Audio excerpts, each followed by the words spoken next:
1 अगस्त से एक बार फिर से पेट्रोल महंगा हो रहा है। जब से बजट आया है ये कोई तीसरी चौथी दफ़ा पेट्रोल महंगा हो रहा है, तो इस तरह से तो गुजारा बड़ा मुश्किल हो जाएगा। मैंने आज एक ट्वीट की और उसको हज़ारों लाइक्स जा रही हैं। अच्छा। और मैंने गुजारिश ये की है कि अगर कीमतें आलमी मार्केट के मुताबिक तय करनी है तो उजरतें भी आलमी मयार के मुताबिक तय की जाए। बिल्कुल ऐसा है। ये क्या बात हुई कि कीमतें तय करते वक्त अमेरिका और कनाडा की मिसाल दें और उजरतें तय करने वक्त सोमालिया और अफगानिस्तान की मिसालें दें? ये तो कोई बात ना हुई ना कि आप लोगों को कहें कि जनाब दुनिया भी तो आखिर बढ़ रही है, दुनिया की कुव्वत खरीद है। अगर आप बरतानिया के हिसाब से, फ्रांस के एतबार से, जर्मनी के एतबार से, कनाडा के एतबार से कहेंगे यार देखो वहाँ क्या पेट्रोल की कीमतें और हमारे यहाँ क्या पेट्रोल की कीमतें हैं, भाई वहाँ पर उजरतें कितनी देते हैं लोगों को, वो भी तो देखें ना। आप इधर सोमालिया की जाकर हमें मिसाल देना कि आप सोमालिया में अशिया की कीमतें कैसी हैं, अफगानिस्तान में, तब भी वो हम उस मिसाल को कबूल करने को तैयार नहीं है। दुनिया का अमीर तरीन मुल्क है, हमारे पास इतने कुदरत के वसाइल हैं कि अगर हम उनको अपने तौर पर इस्तेमाल करें। आप तो डिक्टेशन लेते हैं कि हम कुआं खोदें ना खोदें, तेल निकालें ना निकालें, गैस निकालें ना निकालें। आपके पास जो टैग आते हैं वो बेईमानी करते हैं और वो गलत टैग में जाकर वो गलत खुदाई करते हैं समंदर के अंदर। आप कहते हैं जी नहीं कि यहाँ पर तो कोई नहीं है। भाई दुनिया की रिसर्च बता रही है कि पाकिस्तान का कोस्टल एरिया गैस और तेल से माला माल है। एक यहाँ तक रिपोर्टें आई हैं कि 1000 साल तक अगर इसी रफ्तार से चलता रहे, दुनिया भर का तेल का इस्तेमाल इसी तरह चलता रहे, 1000 साल तक हमारे कोस्टल एरिया की गैस जो दुनिया की ज़रूरत पूरी कर सकती है। अभी हमारे यहाँ अभी निकला है गैस के और तेल के ज़खायर निकले हैं, हमारे यहाँ ज़खायर निकल रहे हैं और हम गुरबत की तरफ जा रहे हैं। हमारे पास सोने के पहाड़ पड़े हैं, हम गुरबत की तरफ जा रहे हैं। हमारे पास कोयले के पहाड़ पड़े हुए हैं, हम पूरे का पूरा थर पार का पड़ा है, हम गुरबत की तरफ चले जा रहे हैं। हमारे यहाँ चांदी के और दीगर अशिया के ज़खायर पड़े हुए, हम खोल नहीं सकते, हम हाथ नहीं लगा सकते। हमारे यहाँ क्या क्या चीज़ें कुदरत ने आपको इनरिच्ड यूरेनियम दी है, आप उसको इस्तेमाल करते हैं, लेकिन क्या करते हैं आप ऐसे ही जाकर फेंक देते हैं, उससे लोगों को कैंसर हो जाता है। डेरा गाजी खान में आप बताऊं मैं आपको, डेरा गाजी खान और तौसा में लोगों में कैंसर फैला हुआ है। अच्छा। और आप रोकते नहीं हैं कि भाई जी जो एटमी फुजला है ना उसको तो आपने ठिकाने लगाना है ना, ऐसे थोड़ी जाकर फेंक देना है, ऐसे ही फेंक दिया जाता है और लोग मर रहे हैं लोग वहाँ पर। तो ये सूरत हाल है कि अगर आपको महंगाई करनी है आलमी मयार के मुताबिक तो आप उजरतें भी आलमी मयार के मुताबिक देना। यहाँ तो जो मजदूर की उजरत कम से कम मुकर्रर की थी वो भी उसको नहीं मिलती है। आप तय करते हैं वो नहीं मिलती है। आप तय करते हैं, बजट में ऐलान करते हैं कि मजदूर को इतनी उजरत मिलेगी, उसको इतनी उजरत नहीं मिलती है और कोई उसको वो पूरा नहीं करता। तो मेरा ख्याल ये है कि हुकूमत का अपना काम है। हुकूमत ने यहाँ तक कहा है कि हम टैक्स की मद में तेल से कुछ भी वसूल नहीं कर रहे। भाई गजब यार, ये क्या कर रहे हैं साहब? आप क्या बताना चाहते हैं लोगों को? लोगों से क्या चीज़ आप हासिल करना चाहते हैं?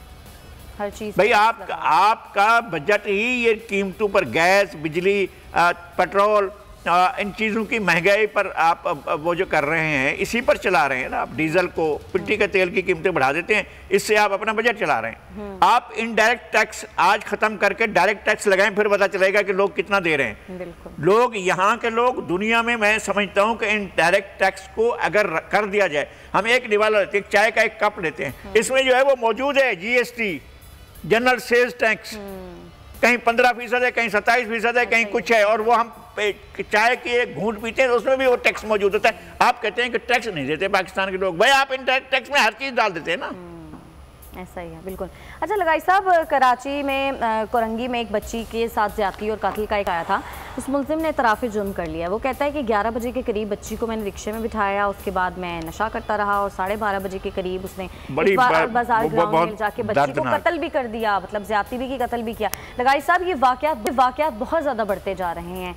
बिल्कुल सीरियस होकर हुकूमत को फौरी तौर पर क्या एक्शन लेने की जरूरत है? अभी थोड़ी देर पहले वो मुकर भी गया है इस बयान से। हाँ, तो अब यहाँ सूरत हाल तो ऐसी है कि वो सामान बांध चुका था, वो अपने गांव जाने वाला था, लेकर जा रहा था, उसकी अपनी बेटियां हैं, उसके अपने बेटे हैं। खौफे खुदा नहीं इंसान के अंदर, ये नहीं है कि इंसान ने कब्र में जाना है। कोई नहीं सोचता है ऊपर से नीचे तक कि मैंने आखिर कब्र का मुंह देखना है। इस जिंदगी को मौत भी आनी है, नहीं है ये इंसान।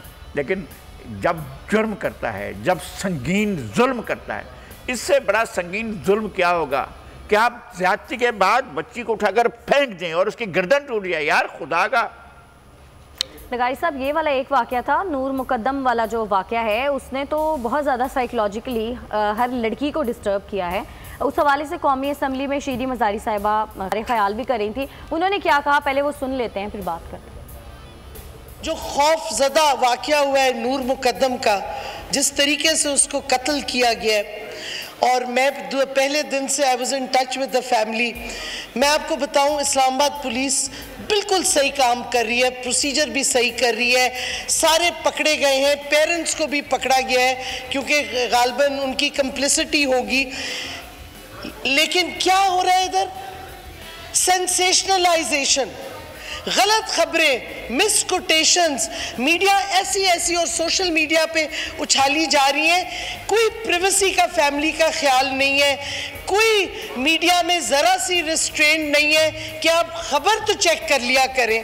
पुलिस ब्रीफिंग्स भी दे रही है, लेकिन फिर भी तो ये क्या, ये ज़हनियत है, ये एक माइंडसेट है कि उछालो, गलत खबर डालो ताकि टिटलेट करो लोगों को। खुदारा अपने लोगों को भी तो समझाए कुछ कौम को। लगाई साहब, शीरी मज़ारी साहिबा ने बड़े एक इम्पॉर्टेंट इशू हाईलाइट किया है। वो ये कहती हैं कि सनसनी फैलाई जाती है सोशल मीडिया पे भी और वैसे भी इलेक्ट्रॉनिक मीडिया पे भी, असल बात नहीं बताई जाती है, एक सनसनी फैला दी जाती है। इस चीज़ को रोकने की भी ज़रूरत है। देखिए, मेरा ख्याल है कि उनकी जो अच्छी बात थी, ये हमने जो क्लिप दिखाया है, ये अच्छा क्लिप मैं नहीं कह सकता हूँ। अच्छा क्लिप वो था जिसमें वो कह रही थी कि औरत को औरत समझा जाए। बिल्कुल, बिल्कुल। औरत को किसी रिश्ते के हवाले से पाबंद न किया जाए कि माँ है, बेटी है, बहन है। इससे ये जाहिर होता है कि वो किसी न किसी की प्रॉपर्टी है, किसी न किसी की मिल्कियत है, किसी न किसी के वो किसी के हिसार में है। और वो हिसार में है तो कोई चीज़ है, इंटिटी नहीं है, वो प्रॉपर्टी है। उसको मिल्कियत समझा जाए और उसको मिल्कियत की तरफ बढ़ता जाए। तो खातून को खातून होना चाहिए, औरत को औरत होना चाहिए, उसका एहतराम होना चाहिए, उसका वक़ार होना चाहिए, उसकी डिग्निटी। जैसे मैं एक शख्स हूँ, इसी तरह से एक खातून को भी एक शख्स के तौर पर ट्रीट किया जाए, फ़र्द के तौर पर ट्रीट किया जाए, एक सन पे नाजिक ना कहा जाए। ये कोई चीज़ इस तरह से नहीं है, और उस तरह बिहेव ना किया जाए। ये क्या बात हुई कि एक जानवर की तरह, एक जानवर जिस तरह से बिहेव करे, और फिर अब ये पूरा माहौल बनाया जा रहा है, सरकारी गैर सरकारी सोशल मीडिया जो भी है, वो एक माहौल बना रहे हैं कि जी उसकी ज़हनी हालत ठीक नहीं है, उसकी ज़हनी हालत ठीक नहीं है, उसकी ज़हनी हालत ठीक नहीं है। आप उसको माइलेज देना चाहते हैं, आप उसको स्पेस देना चाहते हैं फरार होने का। ये सारे का सारा इंटेंशनल हो रहा है, कहीं ना कहीं तो कोई दिमाग काम कर रहा है ना। केस इसको क्या कर लिया था हमने, एक जिरगे ने खुलेआम फैसला दिया था कि इस औरत को इज्तिमाई ज़्यादती का निशाना बनाया जाए। ये हुआ था इस मुल्क में, यार हम क्या करें, हुआ था। और उस दिन के दिन धारे मुजरिमाना इस ज़्यादती का निशाना बनाया गया। वो रोते पीटते थाने पहुंचती है, मस्जिद के मौलवी के पास पहुंचती है, वो इंसाफ के लिए पहुंचती है। आला अदालतें कहती हैं कहाँ है इस रिपोर्ट में, कुछ भी नहीं है। भाई रिपोर्टें उसकी मर्जी से बन रही हैं क्या? रिपोर्टें पैसे से बन रही हैं ना, उनके पास पैसा है जिरगे वालों के पास, वो देते हैं, जाकर बनवा लेते हैं अपने हिसाब से रिपोर्टें।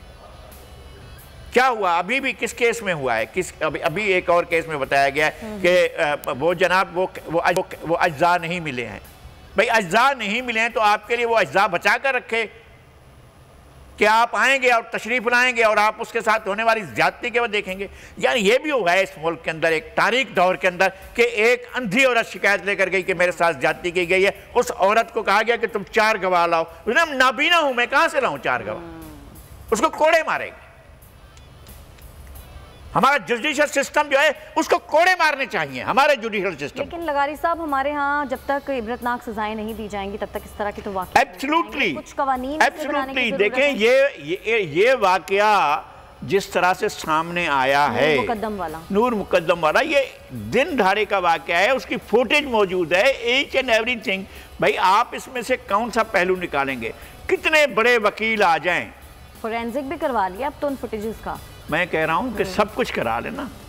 ये जो बड़े बड़े वकील बैठे होते हैं, मैं इंतहाई एहतराम के साथ, मैं किसी का नाम नहीं लेता हूं, वो तो क्रिमिनल जस्टिस सिस्टम के बड़े वकील होते हैं, एक कागज निकाल कर समझ देते हैं, उसके बाद बंदा बरी हो जाता है कि लीजिए।